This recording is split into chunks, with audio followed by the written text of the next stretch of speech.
Hello and welcome to Something Who. So I'm talking this evening with a true Renaissance man. Toby Hadoke is a stand-up comedian, actor, writer, compere, podcaster, commentary and convention panel moderator, all-round Doctor Who treasure and, what we'll concentrate on here, frontman for Doctor Who DVD and Blu-ray extra films. Good evening, Toby. Good evening, Richard. How are you? Yeah, I'm very well, thanks. Yeah, it's good. It's extraordinarily kind of you to spend some time talking to us. It's a pleasure. You ask an actor to talk about themselves, they tend to jump at the chance. Ah, splendid. So, as you know, I spoke last week with Chris Chapman about some of these films. So I got his perspective from behind the camera, and I thought it'd be interesting to see and compare that with what your experience had been in front of the camera. Yeah. And I guess, if it's okay with you, winding back a little from the ones I discussed with Chris, I watched for the first time a couple of days ago your film Living With Levene. Yes. Which is quite an extraordinary film. It's very entertaining, but it is also a little bit scary. And I wonder what the experience of that was for you. It was interesting. I think we learnt a lot on that one because I think we wanted to have fun, and we knew that John would be fun. Yeah. We certainly weren't setting out to make a fool of him. No. And in fact, John left a message for me on my phone today, so we're friends. There's no, so there's no suggestion that he was a stooge. No. But we did go. But that was a suggestion that has been made a couple of times. It was I thought at a time when all Doctor Who documentaries on DVDs were sort of people not remembering something and in a series of talking heads. Yeah. I thought we'd really pushed the boat out and done something different, and we got a really ungenerous and rather snarky review in Doctor Who magazine of all places that sort of said, well, it seemed like they were just they were there to take the mickey out of him, and then it turned out that they liked him, and we were like, well, yeah, so we weren't actually there to take the mickey out of him. You've given us a bad review for doing what you thought we were doing, but we actually weren't. But anyway, I simply say that because we were nonetheless aware that John at conventions and John on his DVD commentaries is a law unto himself. Mm-hmm. And at that stage, he only did DVD commentaries on his own. Right. And so how do you change that dynamic when you have him with somebody? Well, you can't do that when you're doing a straight-up talking heads kind of thing. Mm. And I'd love to say it was my idea and it was Chris's idea, but actually I was on a train from Bath. I think I'd been doing a gig somewhere, and a packet of Haribo landed on my train table. I'd set up to do stuff on my laptop, because if I have a long train journey, I like to do some work and sort of set myself in for the duration. And this packet of Haribo landed, and this guy went, they don't have any jelly babies in the buffet car. I just want to say, like the DVD stuff that you do. And I was like, oh, that's very nice. A Doctor Who fan make himself known. And he said, anyway, I don't want to bother you on the journey. I said, no, it's fine. It's not lovely to have, to say hello. Mm-hmm. And he said, why do, because John Levene is this sort of character, and because he only does the solo commentaries and stuff, why not try and do a sort of Louis Theroux type of weekend with him? Because he's that bigger character. But also with John, and this is nothing I wouldn't say to him and nothing that he hasn't said to me, a lot of that front and performance does hide somebody who has, depth and contradictions and all those sorts of things that I don't think are necessarily too well hidden, but I don't think they're particularly well explored. Mm. And sometimes I think he gives the impression that he doesn't mean to give, again, a third party could sort of pull that out in a way that if John was left to his own devices, he might not. Mm. But this guy didn't. David Chandler, he's called. He didn't go into that much detail. He just went, "Why don't you do a Louis Theroux weird weekend with John Levene?" And I rather sort of did a sort of slightly showy off thing, and I sort of texted. Did I text Dan Hall? No, I think I texted Chris Chapman and said, "Why don't we do a weekend with John Levene?" And I showed this guy on the train that I said, "Look, I've sent a text, I've got the ear of the DVD people, and I was just being a bit of a twit, really. But before the journey was over, I'd got a message back from Chris going, I've pitched it to Dan and he thinks it's a great idea. So I was able to sort of say to David, look, this doesn't normally happen this quickly, but this might be happening. And it was originally intended, because they were bringing out the Moonbase on DVD. Oh, and yes. I think they were, and Chris was doing the making of the Moonbase, and that was John's first uncredited appearance in Doctor Who, was in the film sequences as a Cyberman. So it was going to be for that, which is why you'll hear in the opening narration, I actually do a bit where I go, John's first appearance was in the Moonbase, and the emphasis on the Moonbase is if to say this DVD that you're watching. Right. And then they decided to do the special editions, and I think the Claws of Axos was a bit light, and they went, let's bung it on that instead. And of course, John does a bit more in the Claws of Axos, so it went on that instead.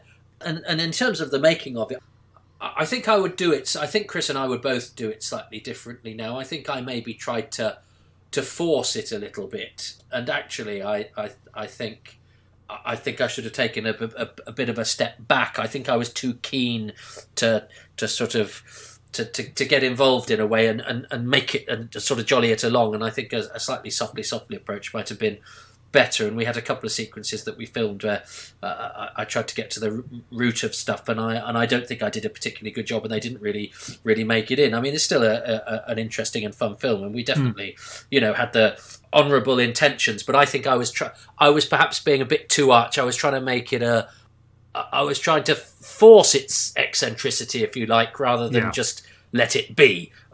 And there's nothing worse. Forced eccentricity is not eccentricity. It's pretentiousness. But that was my inexperience, I think, speaking out. But I still, nonetheless, think, as it stood at the time, and the sort of DVD extras that were being made at the time, which were all pretty much of a type. Yes. We went to try and do something different, and to try and capture a guy who, his DVD commentaries had certainly generated comment, and and had gone unchecked. And I think to have John there with somebody being able to go, well, actually, John, that's not quite true, is it? Or, oh, come on, John, and pulling him back slightly, and pushing him in different directions, I think was a legitimate way of trying to get to grips with a guy who, if nothing else, is totally different from his Doctor Who character. Yes. Sergeant Benton is, this sort of down-to-earth, stoical, slightly put-upon, loyal Labrador type, whereas John is prone to sort of hyperbole and sort of extremes of emotion, where he'll be hugely sentimental one minute and then unnecessarily furious the next. And I thought that was worth having a look at. And John likes it, and me, and I like it, and John. But I think he knows that he can sometimes get carried away with himself. I mean, I think it's quite clear that once or twice you get a little peek through his carapace, and you do show towards the end that he is self-aware as well. He's not unaware of the fact that he gives out strange kind of vibes on occasions. Yeah, and I think he was savvier to the type of documentary it was than I perhaps got into it giving him credit for. Mm-hmm. He was a much more sort of knowing participant than perhaps, say, a lot of Louis Theroux's subjects are. Do you know what I mean? Yeah. John is an actor, and he's been in the profession long enough to know when to give the impression that he wants to give. So it wasn't. I think those things work best when the subject is slightly unaware of what this idiot savant is drawing out of them, in the case of Louis Theroux. Whereas with me and John, it was a bit more sort of banterish, and certainly a bit more, certainly on his part, with a bit more savviness and knowledge of the format than perhaps the Louis Theroux type thing. And actually, as we stated with the Matthew Waterhouse one, which I know you want to come to later, but that was much more get Louis Theroux out of your head, Toby, and do what my friend said to me years and years ago, which is the best advice I'd ever had as a stand-up, which is just be yourself and do what you do. And I think that sometimes takes you a long time to discover that the voice you speak in best is your own. And I think perhaps I was too conscious of trying to do something a little bit different with Levene if I had a criticism of it. But that's only a criticism of me. It's not a criticism of John or of Chris, who worked very hard to make a good film there. Mm-hmm. Okay. If we move on, then the next one that I had a look at was Looking for Peter. Yes. So again, Chris mentioned this as one of his earlier films that was a bit different in the range. It's got a very warm feel to it, and I think also, of interest to fans. I think everyone who's a fan gets to the point where you kind of know everything you're going to know about Doctor Who itself, but you realise that there are actually other angles and other things to find out.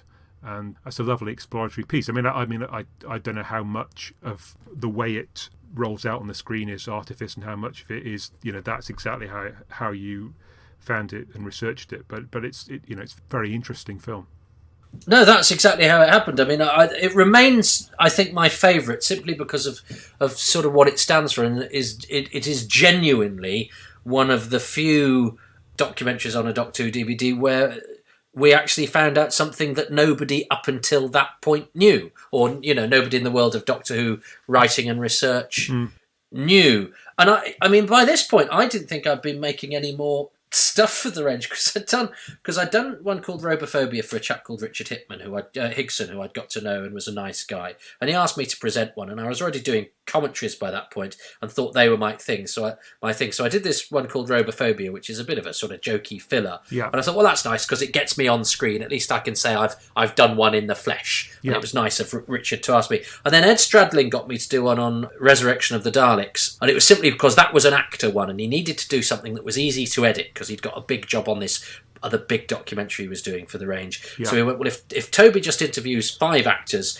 they're easy to edit because you don't have to keep chopping forwards and backwards. You chop one interview, you chop the other interview. Yeah. You chop. So I was there to make it easy for him. I knew Ed socially, but he tended to get quite highbrow presenters for some of his stuff, like Sean Leigh and Matthew Sweet, because they're proper professional, and Ed likes the sort of doing the sort of political stuff, and they're both presenters who know the political background of things. So I thought those are very much of anomalies. And then when Chris joined the range, I didn't know Chris, so there was this new guy who was suddenly on the range, and I thought, well, that's it for me then, because there's this guy I don't know from Adam, and he doesn't know me, so he's going to have his own people. And we met up about something, and he asked to meet me, and so that's how we got to know each other. And I think he asked if I had any ideas for the range, and I did. I had the idea that we should, for the censor rights, where we weren't going to get a very interesting making of because all the actors were ancient or dead, and we'd got everyone that was available pretty much on the commentary. Yeah. So you didn't want to recycle that. I used to hate it when the commentary and the documentary had the same people on. Yeah.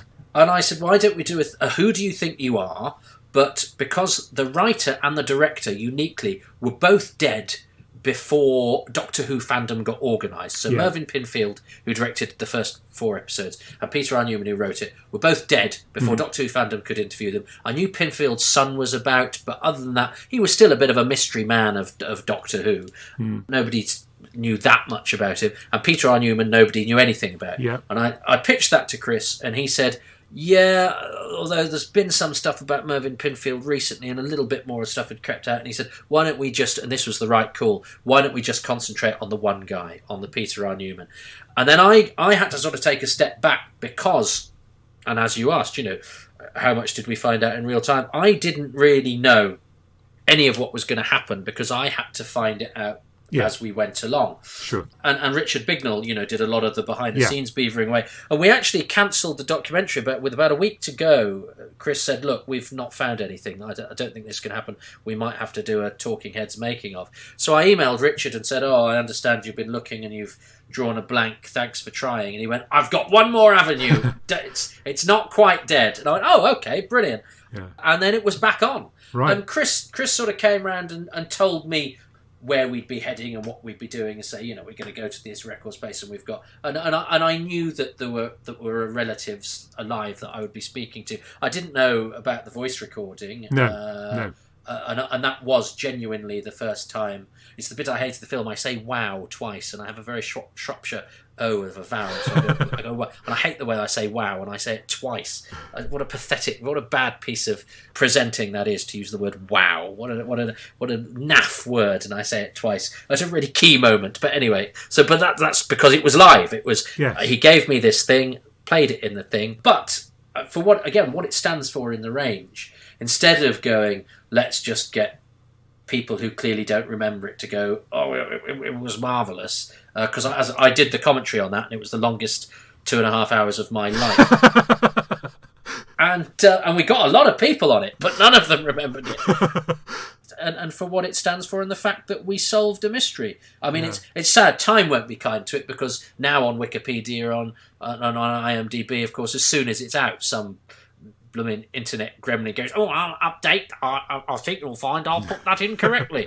And so people watching it now will have been able to find out that information, but that information wouldn't be there if it weren't for what we'd sort of dug out. And we got his face, and we got his voice, and we got his sister, and we got his knee. And I'm really pleased with that one, and I think it's a sweet thing to have done. Yes, yeah, and I think it works brilliantly. I mean, to be honest, it wouldn't matter to me a jot if all that were out on the internet now, because fundamentally, my fan knowledge is probably stuck in the sort of 80s or 90s. So as far as I'm concerned, I don't know anything about him, and I find it out by looking at the documentary. So that's great. Oh, good. And because it was actually something that had been my idea, and I'd been quite proactive about. So because with the commentaries, I just turned up and did the ones that they asked me to do. Yeah. So to have actually had a piece, but again, because that was my idea, and of course I was going to present it, I thought, well, that'll be that's the last one. Everyone I do, I sort of think of as being the last one, because I can't think they'll possibly have an idea, a reason to employ me again. But I've done quite a few last ones. I'm quite lucky. Well, yeah, I mean, I think we all have that kind of sense. I mean, I remember I was fortunate enough when I was in my teens to go to Cambridge University, and every term I thought, they're going to find me out this time. They'll send me packing for sure. And somehow I managed to muddle my way through to graduation. And I think it's the same in a lot of walks of life. Actually, what you do is a lot better than you imagine. Yeah, well, I've been a stand-up comedian a professional stand-up comedian for half of my life this year, and I still think that's that sort of thing I'm playing at doing whilst I wait to do something. Probably, what is it they say? Real life is what happens when you're making other plans. But I never sort of would have. I was always a bit shy about saying, "Oh, I'm a comedian," because I didn't sort of feel legitimate. But I must be doing something right. Nobody asks you to do it as a charity, But they still have that imposter syndrome, Yeah, indeed. So I'm aware that you also did one with the HAVOC stunt team, but I was unable to find a copy of that to look at before we did this talk. Oh, that's great fun. But I'm very happy for you to talk about it. Oh, well, dig that out. That's a good one. That was Chris's idea, and this is where Chris, being a proper television director, really comes into the fore, because he didn't just go, "I want you to interview the HAVOC people," and I sort of knew Derek Ware, and Derek Ware had actually been the fight arranger on a play I'd done as a youngster, so he'd actually taught me to fight and die, and so Derek and I sort of went back a bit. Mm-hmm. So I've always felt there was a connection with him. He was one of the first Doctor Who people that I ever met. Right. And so he always had a bit of a special place in my heart in that regard. And I think I'd suggested getting him in on a couple of the early DVD commentaries, because the HAVOC guys hadn't been on much. And I know Chris had enjoyed working with them on the Ambassadors of Death DVD, because they're in his documentary, and they're also on a couple of the episodes of the commentary. Mm-hmm. And I think he'd found them good fun. And he went, but we can't just we don't just want to interview them. We want a stunt involved. And so it was. I can't remember how it came about, but I think he must have just rung me up or dropped me a line and said, "Can you?"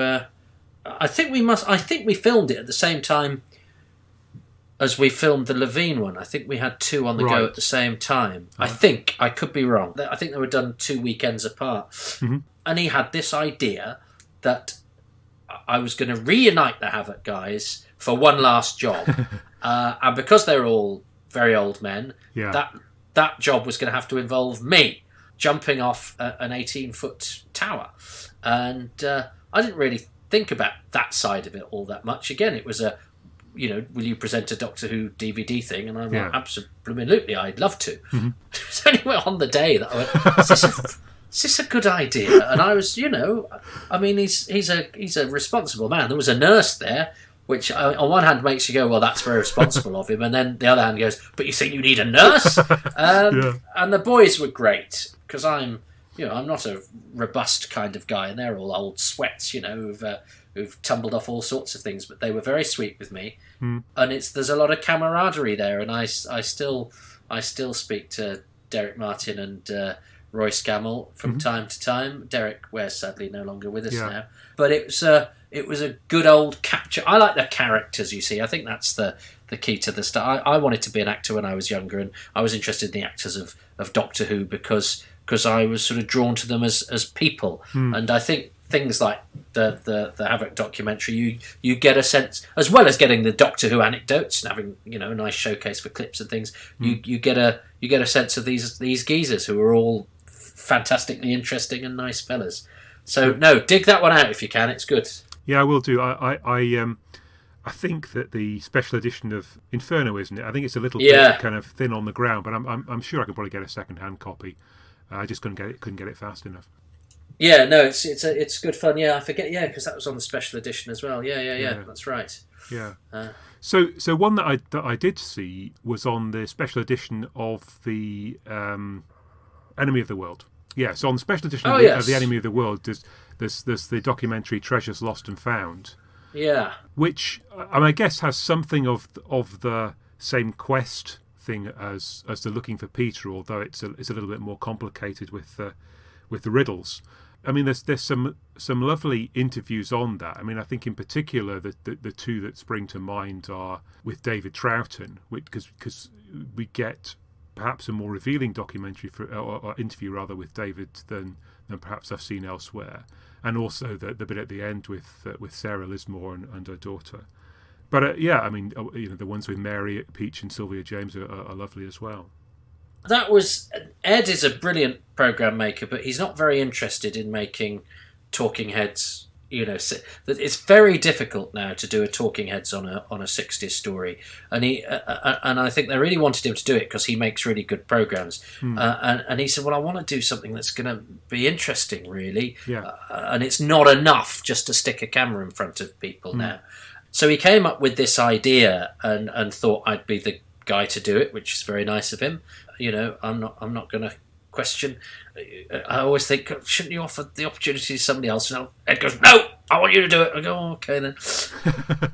And the David Troughton one, we just lucked out. I'd interviewed David before, and the Troughton family had actually sometimes been quite reluctant to do so. And I remember being quite excited when I did the Curse of Peladon DVD commentary, and then David wasn't on that, and I don't know if he'd been busy, but I thought he'd just not wanted to do it, and I'd read interviews with him where he said, look, I don't really want to do interviews about Doctor Who because it was me talking about my dad, and that's private, and so and you respect that, and you go, fair enough. And then he did my podcast, and I said, I thought you never wanted to give interviews about Doctor Who. We'd been introduced by a mutual friend, and he said, oh well, my brother's written a book now, so sod it. So okay, but then the podcast was about him and his career, really, because he's had such a brilliant career as an actor. But because we were there on the day we turned up to talk about Enemy, that I think that was supposed to be 5 or 6 minutes in the finished program, and it ended up lengthening the run of the documentary because we got so much good stuff. It was just an interview that ran, and he was really welcoming, and he was really, no question fazed him, no question had him backtracking, and he was really honest and really open, and it was lovely. And it just seemed to be, I don't know, the chemistry, everything just seemed to work on the day. And then the bit with the Lismores was lovely. And Ed, I knew that Ed had sort of contrived a moment there. I actually didn't know. Again, I didn't know what I was getting. I knew we'd got something to give to them. So I knew we'd get a nice emotional thing for them, a nice payoff, and they were really pleased that we'd done that.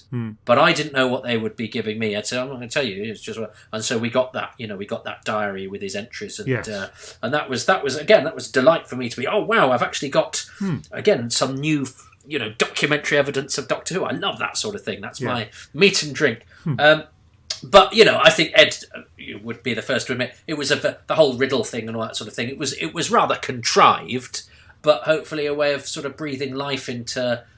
There's been so many Talking Heads documentaries about the '60s stuff now of sort of breathing life into the way that we do them, and I think as a result of that, it did mean we got some perhaps slightly more interesting interviews than we would have done. Even though, it's obviously quite a contrivance. But I think the thing I don't like about that documentary is I've just been given a new hat. And I thought, I'll wear it on the documentary, and it makes me look like I've got a really fat face. And I said to Ed, that hat makes me look fat. He said, it does, doesn't it? It does make you look fat. You're supposed to say no, but Ed will never soft sell. He went, yeah, you do. You look really fat in that hat. Never wear that again. I was well, thanks a lot. Thanks for telling me on the day.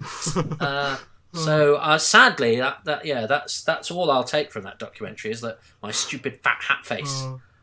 Yeah, and I suppose coming back to the David Troughton piece, do you? I mean, so I guess you went into it with some thoughts about what you might want to talk to him about, but I guess as you see the sand shifting, I mean, how easy is it for you to respond to that and to start firing other questions in? I mean, does that just come naturally to you, or is that something that you've sort of experienced and learnt over a period of time, or? Well, no, I tend not to have anything. I mean, when I did my podcast, I'd have sort of bullet points written down simply because I wasn't just. But interestingly, it would just say Doctor Who, and I wouldn't need to write down the Doctor Who questions. but because I'd had to, because I'd researched about their stage work and all of their other stuff, I felt the need to know things. But when I interview Doctor Who people, I don't have a list of questions even because I feel that I should, if all else fails, go. Did your kids watch it? What do you remember the director? There's any number of things you can say. So I like to keep it organic. I'm an MC at a couple of comedy clubs that I do every week. I do the same place, the Comedy Store in Excess Malarkey, very regularly. So I can't go with prepared stuff because there's a lot of crossover with regulars in the audience. Yeah. So I sort of talk to the audience and react off the cuff. So I'm not fazed by not having anything because I tend to always, as you and your poor listeners will have noticed, I tend to always be able to find something to say.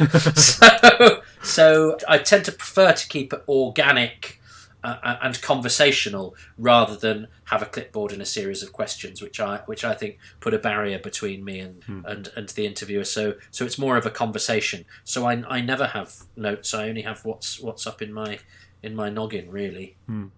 Okay, so moving on to the Blu-ray range, and I have to say, I think that this Blu-ray range has got me kind of fired up again. I mean, I'm a fan. I'm a lifelong fan. That's sort of guaranteed. I mean, it's too late now to turn my back on it. But I think that towards the end of the DVD range, I perhaps didn't cotton on to what you and Chris were doing fast enough that here's some new stuff. It kind of felt like, as you say, those kind of talking heads films. It was kind of more of the same. So actually, the new formats and new ideas, full of new content on the Blu-rays. I've found that really invigorating, and one in particular that I thought was revealing was the Weekend with Waterhouse, because for someone in my age, I grew up in the 70s. Peter Davison, I watched him when I was in my teens. Matthew was very divisive, and I think we were all envious of him because we were geeks, he was a geek. Why did he get to do it? Why wasn't it us? Yeah, absolutely, yeah. And I think also kind of somewhat maligned by the rest of the team on the commentaries. Not your moderated ones, I hasten to add, but the ones where Peter Davison seemed to take the reins in the early part of the DVD range. And so it's fantastic that your documentary gives him a chance just to show us who he is and what he's like, and to see kind of the more sensitive side of him, perhaps. Well, yeah, I mean, it's interesting because there's only one moderated commentary on the Davison era, that's Awakening, and that's because Peter wasn't available to do it because he was doing Camelot, I think, Right. or Spamalot. So it's me and Eric Saywood and Michael Owen Morris convened quite hastily. But other than that, the dynamic is pretty much the same on all of the commentaries there, which is almost a mirror of the relationships of the TARDIS crew, on the screen. So Matthew, does say some daft things in order to try and join in, and Peter and Janet sometimes perfectly rightly take the mickey out of him, and Sarah tries to be positive and is very polite. Yeah. And obviously, when the Blu-ray range came, so you've got that sort of covered in the commentaries, and then when the Blu-ray range came out, again, I thought my time was gone. I'd never worked for Russell Minton, the exec, so you think, well, he'll have people that he'll want to use, so just go, well, that's fine. I've had a fair crack of the whip. I wasn't expecting a phone call, to be honest with you. And then Ed asked me to do a bit of Talking Heads on his Sontaran Experiment documentary because he needed somebody to fill in the gaps, and I'd interviewed Rodney Bennett and Glyn Jones, both of whom were now dead, so I think I was useful and cheap and was in London for the afternoon when he was filming it, so the gods sort of all came together. And their priorities are quite rightly. Russell's a brilliant producer. Again, he works in telly, he's proper producer. His first priority was to get any making ofs done that hadn't been done for the DVD range. A few missed out for various reasons, and I think that was a great call because he's sort of conscious there and going, well, let's plug some of those gaps. And when there are no gaps to plug, what shall we do? And as you say, when they were first announced, I was like, oh, okay, I haven't got a Blu-ray player, but that's nice. It'd be nice to have. And then when I saw what they were doing with them, I was like, oh, this is brilliant. This isn't just a cash cow. This isn't just a way of just flinging it out on the shelves again because Doctor Who's a commodity. Somebody who really cares, Russell, who I've only met, by the way, once, so I'm not buffing the ego of a friend or anything, but who has put a lot of work into going, well, no, we've got gaps to fill and we've got things we can do with this, and they've all been remastered, and a lot of work's gone into to them again, and he got his best, he got some really good directors on board. So he got Ed and he got Chris, and Chris, for whatever reason, still wanted to work with me and said, well, look, Matthew's an interesting character, and we both felt the same. We both felt that Matthew never quite got to stand on his own 2 feet on the DVDs in a way, and he missed a few of them as well. I think the documentaries because he was in the States, so there were gaps to fill there. And we said, well, and he's a bit of a character, and again, he's prone to saying odd things sometimes. And I know Chris emailed him; he didn't want to do it. First off, he wasn't interested. I think he maybe thought we were going to take the mickey, but he knew me a bit. I'd interviewed him for something before, and I do think that maybe helped that he knew I wasn't an arse. But he still didn't want to do it. And Chris is very, very good. He's very persuasive. He's very professional, and he did it all properly. And eventually, Matthew agreed, and we went in and just said, let's meet Matthew on his own terms. Let's not try and push anything too hard. Let's just see what happens. And there were lovely, but like, and I would probably do it, but I'm going, oh look, Batman, oh look, Dark Shadows, and he's going, yes, but I've got the complete works of Henry James here, and I'm going, yeah, but come on, Batman, and that says so much about everything. That says so much about him, about me, about Doctor Who fans, about what our slight kind of popular culture, but come on, I mean, it's like there's so much going on there, none of which is bad, none of which is a character flaw, but it is quite funny, and it's sort of full of moments like that. But what I particularly liked about it is that actually we didn't get the Matthew who's always trying to sort of join in and say something a bit outrageous on the commentary. I thought we got I think partially because Tim was around, and they're obviously a wonderful and lovely, happy couple. I was really pleased at how content he was. Yes. And I think that sort of permeates the film. And it's a really nice thing because you might go in. I think a lot of people would go in going, "Oh, but I don't like Adric, and so I'm prepare. And some of the stories about Matthew, because he was young when he was doing it, a few people have said mean things about him, and he might have been, I think any of us, if we'd found ourselves on the set of Doctor Who as a 17, 18-year-old, might have been a bit precocious, and he may well have been. I don't know. I wasn't there. Most of our precociousness of our youth isn't preserved in amber by eyewitnesses, because nobody cares. So I really like the fact that through all of that, whatever's been said about Matthew and whatever people think about Adric, actually that stands as testimony to an interesting, nice guy who really loves Doctor Who, whose story of being in and fulfilling his childhood dream is a really interesting one that he tells candidly. But at the end of the day, all that really matters is that he's a happy and content guy, who sometimes spills wine over himself at a jazz bar in Brighton. Or Hastings. Yeah, it's again, to draw out of him what he liked about the town and to see some of his regular haunts. Yeah, it humanised a person that perhaps we'd only seen a caricature of before. Yeah, and that's all Chris's idea. Chris goes and does a recce and says, right, we're going to do this, this, this, and this. And I try and know as little as possible because you don't want it to seem rehearsed and spontaneous. And again, I guess because of the comedy and the comparing, I can sort of, I can react to it. So, I had a vague idea of what we were doing, but not really. And in between takes, we're not sort of, I tend to keep away from people so that we don't peak, we don't have the great conversation off camera. Yes. Do you know what I mean? So to keep it fresh, really, Although I did sleep the night at theirs, and we did have a chat before I went to bed. Although I went to bed quite early because I was knackered. So we did have a chat on the Saturday night before I was woken up for breakfast, and we pitched another documentary during that documentary with the whole cookbook thing. But yeah. Yeah, okay. Well, I mean, and I do want to talk about the cookbook because, as I mentioned on the one I did with Chris, I mean, I watched this with my daughter. My daughter's in her early teens, and we've watched quite a lot of the original series together.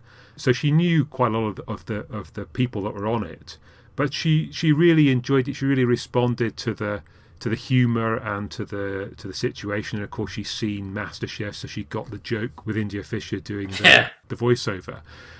But I think what I liked most of all about it was, and I said this to Chris, you can do an out and out spoof, and as he said, I think on the recording, you're not going to get very far with that because where's the fun in simply sending something up? And in fact, though there seems to be something very organic about it, they actually enjoyed the task you set them in terms of the cooking, or you and Chris set them in terms of the cooking, and also in some of the pairings, the relationship came out in the course of the task, so you kind of got to see a little bit about the relationship there. So I really enjoyed that. I guess I wonder again what it was like for you in that situation. I mean, there's a lot going on. There's cooking going on. Yeah. You're trying to do an interview sort of with the person. There's a recipe you've got to follow. I mean, what was it like trying to do that? It was hard, and in fact, I think we were supposed to do some of the links when we were doing the Lennie Main documentary, which was filmed a lot of it at my house. Right. And we were going to do the cookbook links as well. And we'd had a long day. And I think Chris sensed that I was a bit knackered and a bit testy, and he said, "We're gonna leave the cookbook because we're not. Yeah, we're gonna do that. I'm gonna come back." I think he was trying to save a bit of cash by doing both at the same time, and we ended up not doing so because I think I was a bit knackered, and it's when you're full on when you're filming in lights and no fresh air and all of that sort of thing, which is again shows his great sensitivity. Funny enough, you've just reminded me. When you said the word spoof.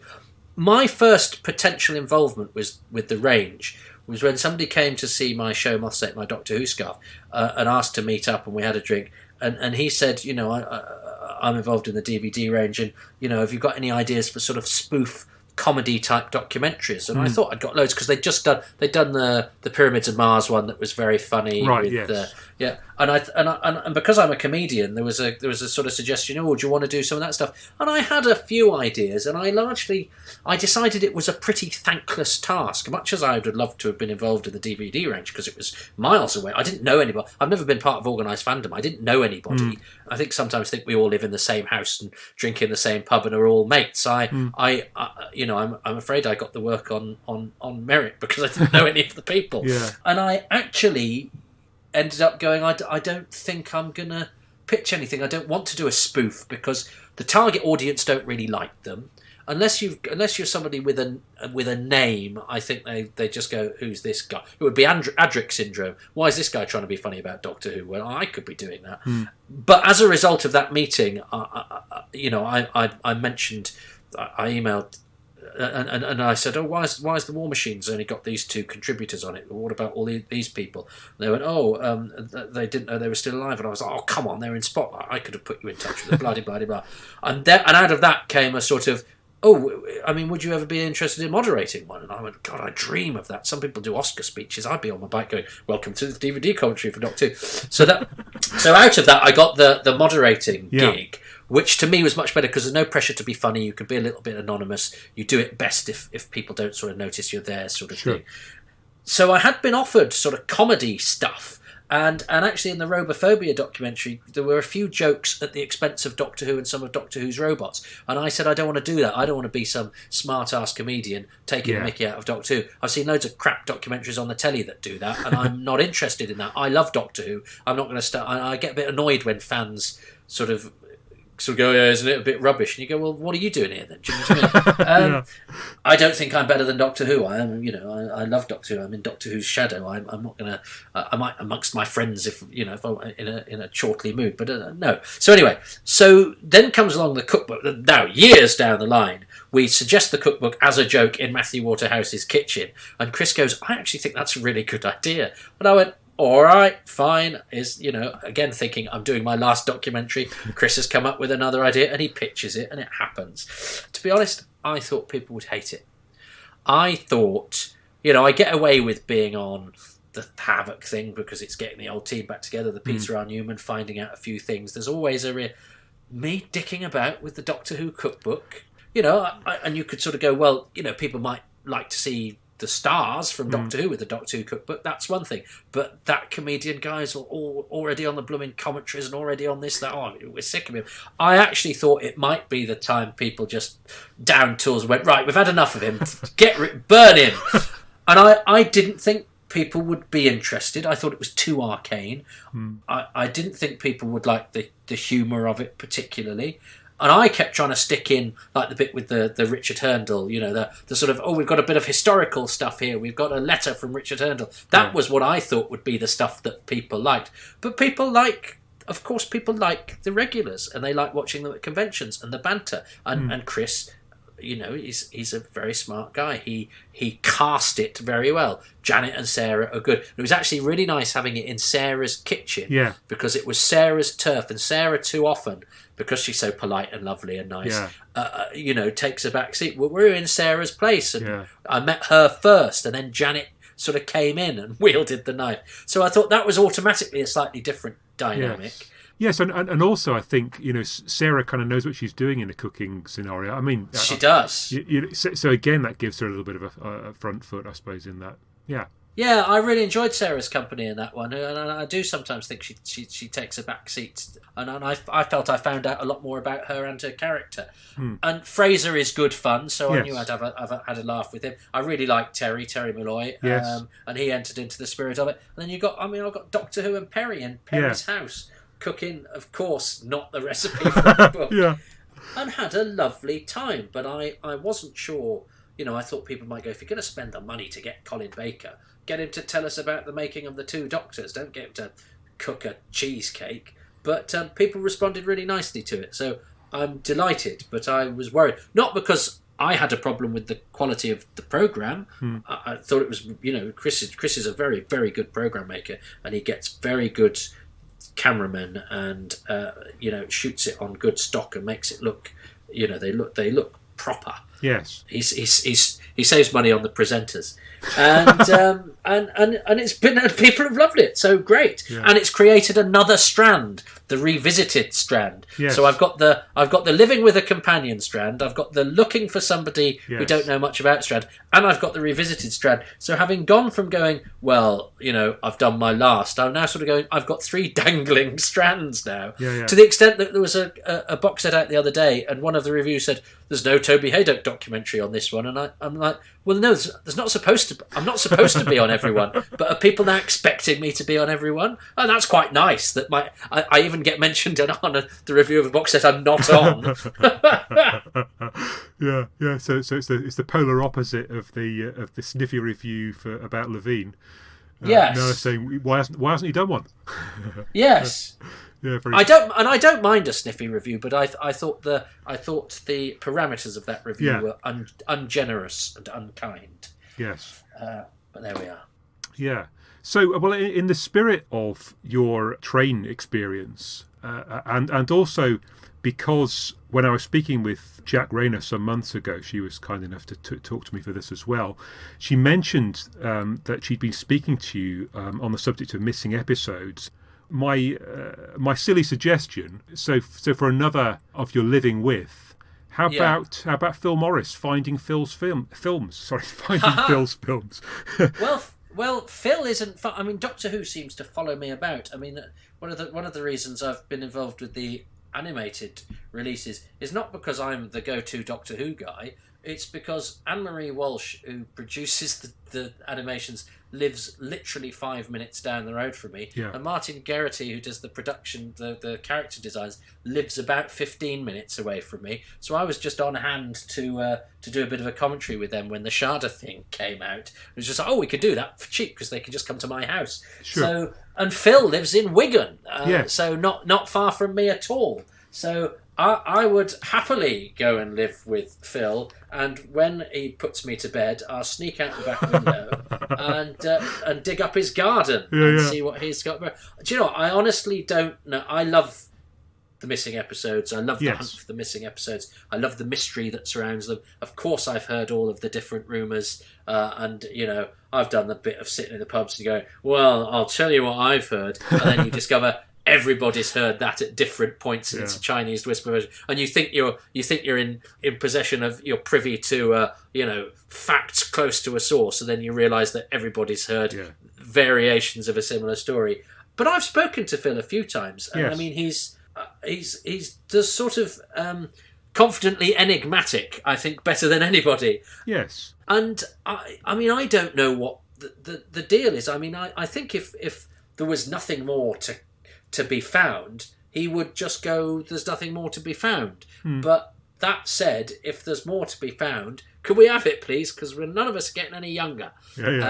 So I don't know, but I love the mystery, and I get as excited by the uncovering of an old episode as I do about the broadcast of a new one, because I've imagined and fantasized and pored over pictures and listened to soundtracks and conjured my own images of some of those things. And as we know, when they turn up, there are so many tiny little golden moments that we couldn't even possibly imagine.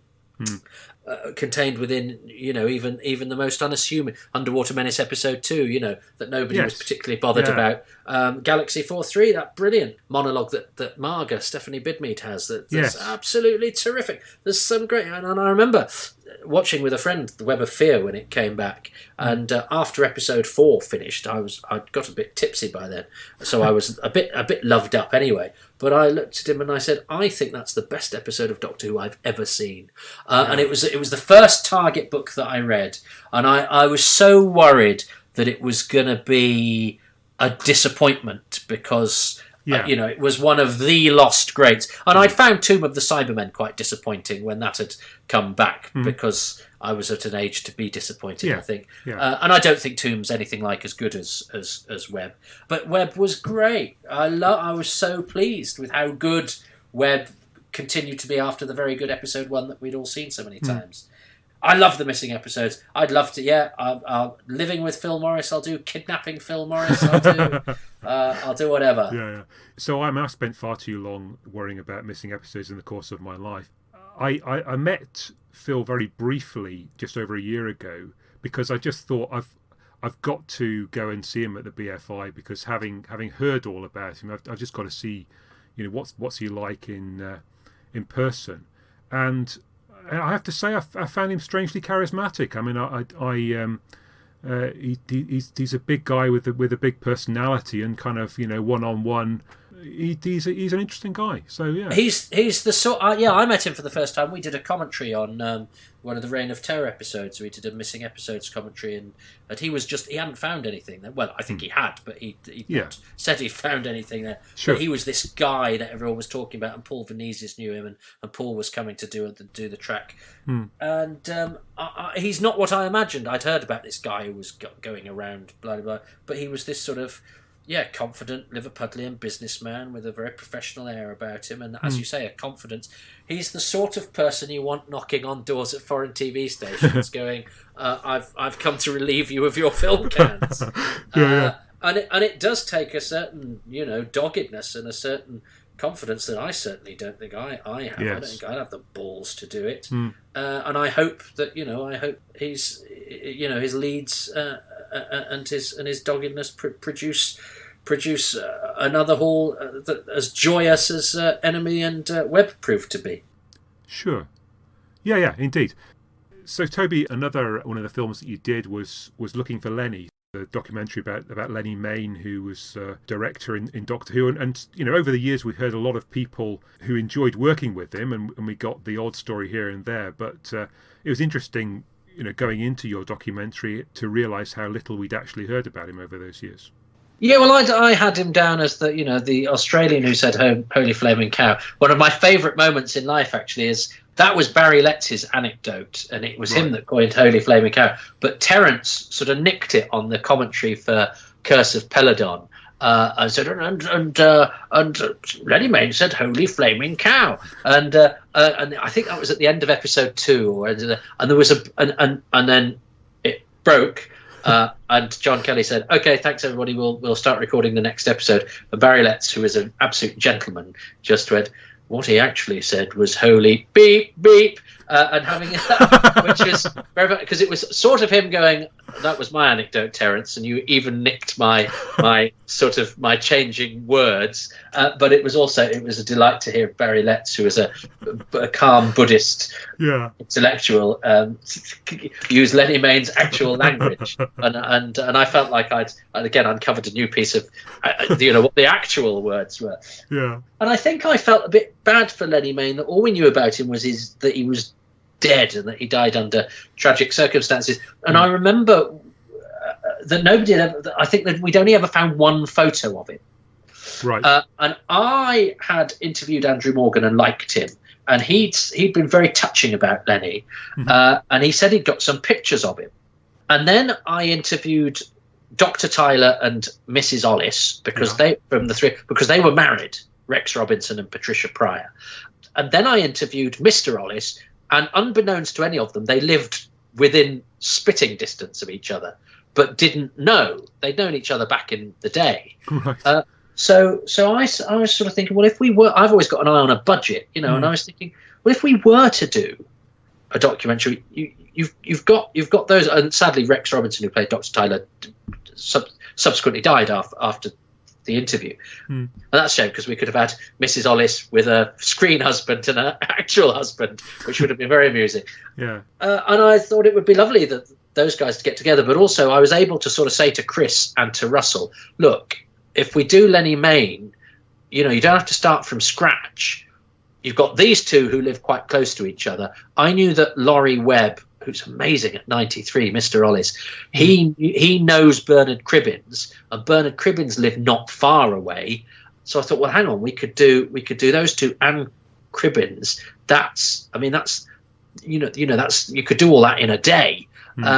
I knew Andrew would be a good interviewee, and I knew that Pat Robinson, Mrs. Ollis, was still in touch with the twins, because when I'd interviewed them, they said, "Oh, Lennie's twins, it's their birthday next week." So, "Oh God, you're that close to them still." So I was able to say to Chris, "Well, look, not only have you got these actors, but they've got a lead to the family. You know, go and do your magic." And then I take, because again, I then have to take a step back and discover everything as I do. And I didn't meet the family until I meet them on camera. Right. And I know that was a difficult one for Chris, because you say we're going to do a documentary called Looking for Lennie, about somebody whose body was never found. So there's an unfortunate thing there in the title where I think they would have been quite right in thinking, hang on, what is this? Are there going to be reconstructions? And I think that they may have worried that we were going to be there to sort of piece together what happened, and it was Chris who very cleverly went, we'll start with Andrew, and we'll start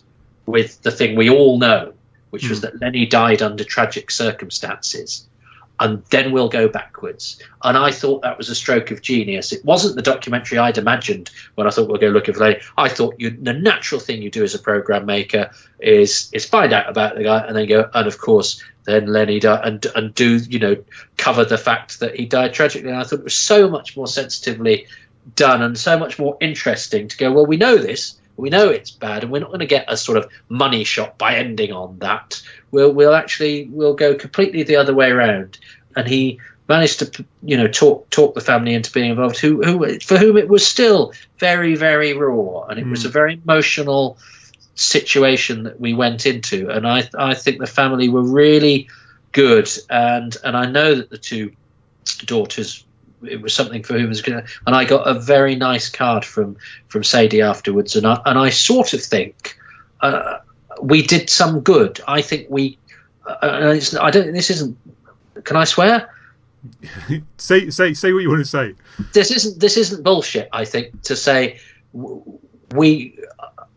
they're never going to get over their father's death or anything, but I think we helped with something that perhaps not been talked about in a way, or perhaps that we're saying, I think we did something good there. I genuinely do. That's not bullshit. And we both got very, very nice notes back. And as I say, we knew even as they were doing it that they weren't sure. They weren't sure they wanted to do it. And as they were doing it, I'm not sure they knew exactly what it was going to be that they were doing. And I think because Chris put together such a good program, and he got Elizabeth Seal, who's a bloody legend, who was amazing, who still sends me emails. And we had Cribbins on as well, who was so pleased to talk about Lennie. Again, it's the people, it's the fact that we can probably glean as much as we can about the making of the Monster of Peladon from the paperwork, but I think there we got a really interesting journey and a really sad story, and we put flesh onto the bones of a guy who was the Holy Flaming Cow guy, and I think captured a really, really good soul. And I love the fact that Doctor Who lets us do that. And I think perhaps, if nothing else, you've shown the family that this is a person that still matters, that people still care about. And the people who made Doctor Who do still matter, and it surprises me sometimes, because we talk for ages. Sometimes you email people and go, "Does anybody know where there's a photo of Lennie Main?" And blah blah blah blah blah, and there's a whole blooming truckload of them, in a suitcase, right? And I suppose, I don't know if we never thought to look, or we never knew how to get in touch with people. Our research methods have improved, and resources are better. And, in the early days of Doctor Who research, it was enough to track down the living producers and directors and all that sort of thing. We can afford to go a little bit deeper now, because some of the work has been done, some of the people aren't available anymore, and so the making ofs have all been made, so we can sort of go, well, let's try and find the family of a director. But how interesting that they don't realize, that Peter R. Newman's family didn't realize that he was a total mystery to us, whereas to them, he'd never gone away in their minds, so you don't know what's gold dust until one person's. That's why somebody's probably got an episode of the Mythmakers in their loft, because to us it's a prized possession that we've been looking for. To them, it's something they don't think twice about, because I might have some really important piece of sport memorabilia kicking around here. I won't know it from Adam, because it's not my thing. But if in 20 years' time somebody goes, "You've got that dart. Is it a thing? I don't know. So stuff that's vital to us is, of course, people don't realise it's important. And I think they didn't realise that we would know who Lennie was and all of him and things like that. So I think Chris handled that very, very sensitively and enabled us to get the show that we got, and I'm really happy. I'm really happy, and I'm very happy that Mr. and Mrs. Ollis were reunited. Yes, yeah, it's great. So look, I've occupied you now for probably longer than I agreed to. All right. One of the things that Chris talked about on his chat that we had was Who's Doctor Who Revisited. He mentioned that you were on that. I mean, I don't know if you want to talk about that specifically, or if you want to talk about other stuff that's coming up, or is there something you'd like to trail? I don't mind. Yeah, I mean, I don't have anything else Doctor Who-y coming up, do I? I've done. The only thing in the can that's not out from me is Who's Doctor Who Revisited. So there'll be some more reviews going, there's not a Toby Hadoke documentary on this box, which is fine. I mean, I do sort of help with them all. Chris will always send me a list of actors going, who's still alive, and I'll go, not only they're still alive, this is where they live. Do you want me to email them? So I do help. I help out behind the scenes as and when I can. But the Who's Doctor Who Revisited, that was, I think, because the Cookbook had gone down so well, and Chris thought, well, let's have a strand where we do look at sort of Doctor Who arcana that might not ordinarily get its own documentary, but have a spin on it. And I sort of thought, that's interesting, because I'd obviously watched Who's Doctor Who largely for the clips when I was younger, and it is the first ever documentary about Doctor Who, and it is quite revealing, and it's very much of its time. It's very 1970s, with that sort of grubby film of kids in playgrounds and all that sort of thing. And Philip Hinchcliffe's a brilliant bit in it, where Philip Hinchcliffe goes, well, we work on the assumption that 50% of our special effects won't work. You go, this is miles away from Doctor Who Confidential, where they just go, everything's marvellous, And it's a proper arts program with a proper sociological bent and all of that sort of thing, and Chris got an amazing array of people involved, and there's something very touching. I think we talked before we started recording about the passage of time, and Doctor Who is so entrenched in our childhood. I think I'm more. It's because I'm a middle-aged man as well, but I'm aware of so much of sort of time flying by, and because Doctor Who is something that takes me back to a young place, because I was playing Doctor Who as a kid. Just talked to you about the Web of Fear, and I did that in my bedroom and behind my sofa and flown myself about pretending to be in the underground, all that sort of stuff. That's still there. That kid's still there, but the guy that looks back at him has got no hair on top and it's falling apart, and because that documentary is about kids, and it interviews kids in school playgrounds. We found some of them, and I found it incredibly moving to be back at a school with those funny school-sized chairs where everything's, suddenly like you're invaders in Lilliput, with these very nice, charming, rather touched by the fact that anybody even had a clue that they'd done this thing, and one of whom it was it was actually quite a profound and important part in her life that changed the direction of it, and the fact that they were quite emotional, and the fact that we got certain people as well, which I won't ruin for you.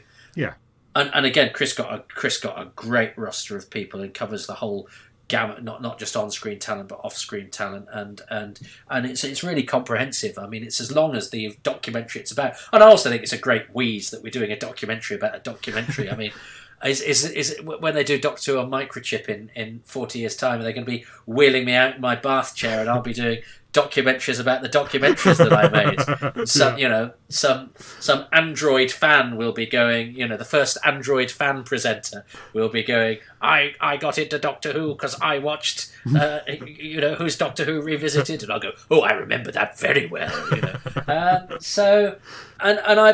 did find it very, very moving. One particular sequence, which it's not a big, tearjerker in the traditional sense. It's not about a tragedy or anything like that, but it's about, people who are now older than me, talking about themselves as 8-year-olds or whatever. And I came away and I said to Chris, I think that's my favourite one that I've done, which would surprise me because I sort of got into this because, I don't really think of myself as a presenter or a researcher or any of those things. I'm a Doctor Who fan.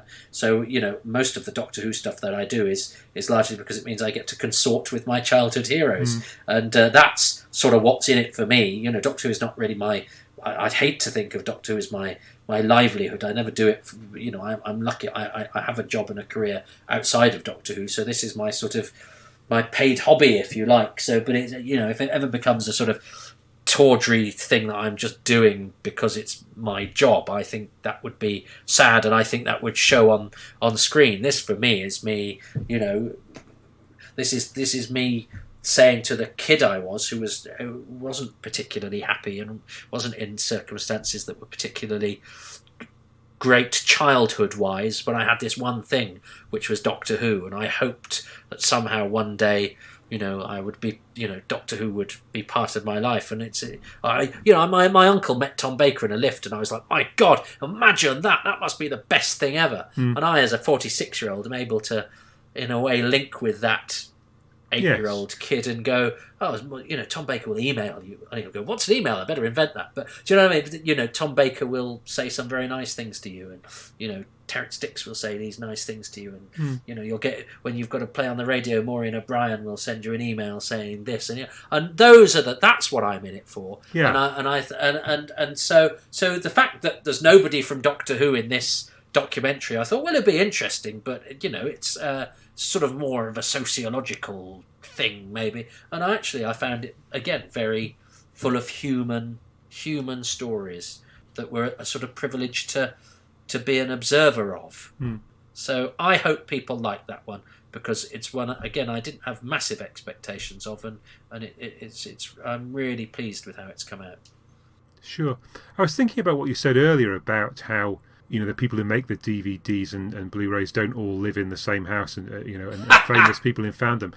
I mean, it feels in a way that there are a lot of Doctor Who fans in this country, and we all have a shared experience. And when we finally meet up and talk to each other, it's as if we've had this thing all our lives, and yet we've never met before.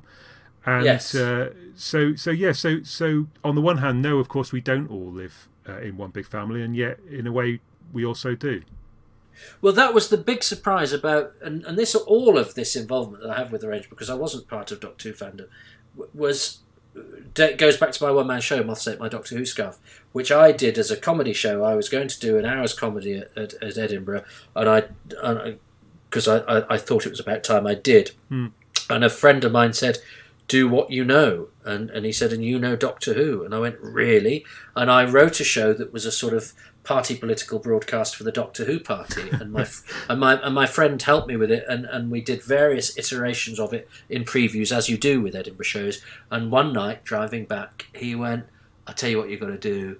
You've got to take out every joke that only Doctor Who fans will get." He said the most interesting part of this is the stuff where you talk about your childhood and your kids now, and he said, tell the story chronologically, because we were doing it backwards. We were doing jokes that worked backwards and time travel, because I thought it would be clever. It might have been clever, it wasn't funny. And he said, tell it in order. And this was a complete, top to bottom rejig, and I resisted. I went, really? Oh God. And he was absolutely right, because the reason that show was successful was because people came to see it and went, that was my life as well. I hadn't intended to write that. I always do jokes. As I say, I'm a compere at the same place every week. I have to talk about what's happened to me that week. So my comedy is very, by its nature, autobiographical, because that's all I can sometimes. I haven't had time to watch the news and go, oh, I shall do something clever about Europe. I go, oh, I had trouble shopping today, and so I wrote this this thing that's got loads of jokes in it, but was a true story that had this seam running through it, and it came together quite late in the day. But people came back afterwards and said, even though they'd lived a different place to me, different background from me, and sometimes, 10 years before or 10 years after, but the stories were pretty much the same. A kid who didn't quite fit in, somebody who'd had some sort of loss in their life, somebody who wasn't particularly good at sport, or somebody who had this ridiculous memory for things, and that worked to make them stick out at school a little bit or whatever. And sometimes people, like a mother took her kids and they were the Doctor Who fans, she wasn't, but she said, oh, but I never had a proper relationship with my dad, and I went to a school where I didn't quite fit in. So the Doctor Who stuff didn't mean anything to her, but the sort of the stuff that we have in common underneath that was enough to propel her through the show. And the Doctor Who jokes were not specific enough, or if they were specific, the comedy was in the fact that they were so bloody specific it didn't matter. It was the specificity rather than the fact that it was Doctor Who that made it funny. So that I'd not set out to do. I'd not set out to do something where people went, oh, that was me as well. But it turned out that was the thing that made it do as well as it did, which was a huge surprise to me. I was in a tiny little venue in a cave in Edinburgh at a not a particularly good time slot, and I had a sold out show that did really well. But that I was going up to Edinburgh just because I'd been a comic for 10 years and I thought it was about time that I did. But I went with no expectations at all. And then that's when the Doctor Who DVDs were coming out, and somebody noticed, and boom, boom, boom, and a snowball effect. But as I say, every time I thought it was a one-off or my last one. Okay, well, look, thanks so much for talking to me. It's been fantastic, and it's great to be able to hear from you and to get your perspective on those films. Well, I hope it's been of interest to people. I'm absolutely certain it will be. I remember listening to your podcast that at the end of it you were wont to ask your guests if there was a charity that they would like people to contribute towards. I wonder if that's perhaps you never got the chance to promote your own, and I wonder if that's something you want to mention in our conversation. Well, all right, I'll mention it, but on the proviso that I if you're listening to this down the line when we're all free from the shackles of the coronavirus, that people have a disposable income once again. Yeah. Because I don't know about you, but I've just had all my work cancelled. So there's absolutely no expectation to people to stick their hands in their pockets other than to keep a roof over their head. But if you could take a look at, I don't know if they have just a donation page at the moment, but there's a charity called Triple C that is run by my partner, who is a disabled actress who tries to raise awareness and make opportunities for disabled performers. And Triple C is the Creative Confidence Collective. They organise casting sessions and advice and meetings with producers and stuff for disabled performers.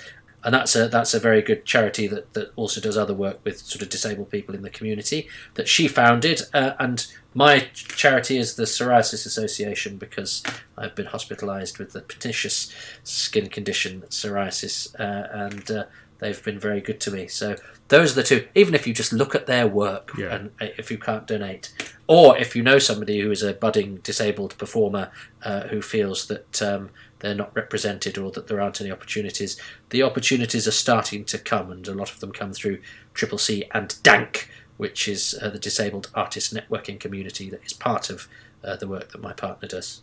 So, those are the plugs. Okay, cheers. Yeah, no, I absolutely echo what you say. I mean, at this time, people have to find a way of making ends meet, and there's certainly no expectation that we're saying that you have to contribute anything. But yeah, I think it's always good to promote these things, because it's very easy for them to pass under the radar. Yeah. Well, thank you for giving me the opportunity so to do. Well, I hope that was all right for you. Yeah, it was absolutely splendid, Toby. Thanks, and people will love it, I'm sure.